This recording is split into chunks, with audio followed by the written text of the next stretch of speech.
Welcome back to Bro and Bro. We had a very good show going so far, and we just touched on number 5 on our 5 greatest quarterbacks of all time. In case you missed it, my number 5 was Dan Marino. My brother's number 5 was Terry Bradshaw. Now we're going to number 4. Zach, who's your number 4 quarterback on our top 5 of all time? My number 4 quarterback is Joe Montana. I need to leave the show. Really? My number 4 is Joe Montana. Number 4? Yes, number 4, and I'll tell you why. Really? Yes. My number 4 is Joe Montana because... Number 4? Let me finish. I thought Brett Favre would have been number 4 because he's number 4. And I thought Tom Brady would have been out of the top 10. Anyway. Number 4. But Joe Montana... Broadway, Joe. Anyway, Joe Montana's my number... Cool, Joe. Number 4. He's my number 4 because, okay, I went down stats. He played 192 games. He completed 3,409 passes out of 5,391. Had a 63.2 quarterback rating. Almost 41,000 yards. About 500 yards short about that.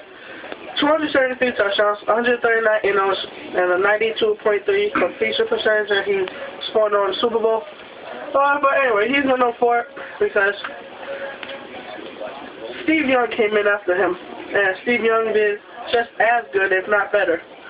Probably not better, but he did just as good as Joe Montana. And if Joe Montana was so great, I mean, he was a great quarterback, but if he was so great how people put it to perspectives, then how did Steve Young do just as good, if not better, than Joe Montana? I mean, yeah, those stats are great, off the chart, but how will Steve Young come in and do better, if not? But I just don't see how somebody can come in and fill the shoes of Joe Montana. So that's why Joe Montana is my number 4. And I don't care what my brother's going to say, he does not deserve to go any higher. Let me say this right now. Just let me say this. If Brett Favre was so great, why did Aaron Rodgers come in and win a Super Bowl right away? If Brett Favre was so great, how did Rodgers win a Super Bowl in just his second year starting? He's learned. He's learned. Exactly what Steve Young did. Brett Favre. Okay, exactly. Steve Young didn't have to learn of Joe Montana. How didn't he had good coaches. Brett Favre was his own coach. Okay?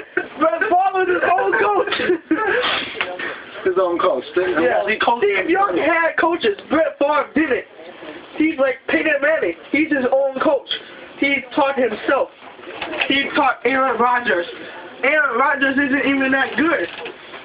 Aaron Rodgers doesn't deserve to be in the league. All I'm saying is he's already won 1 Super Bowl. That's all I'm saying. If you want to say how is Joe Montana so good. Yeah, I know he already won 1 Super Bowl. Steve Young already did, but all that being said, and number 4? Yes, number 4. Number 4. Yes, number 4. We're going to stay on this one for a while, because I don't get how you could put Joe Montana at number 4. I don't think he was that great. He wasn't that great. How was it? He was 4-0 in the Super Bowl, 117 and 59 as a starter. Only threw 139 interceptions. Only. Brett Favre threw for... He played in the league 21 years and 391 consecutive starts. He played with injuries. You can't say that about Joe Montana. He played during injuries, but not like Brett Favre. Brett Favre played through pain. He wasn't a pussy-ass baby sitting on the sideline.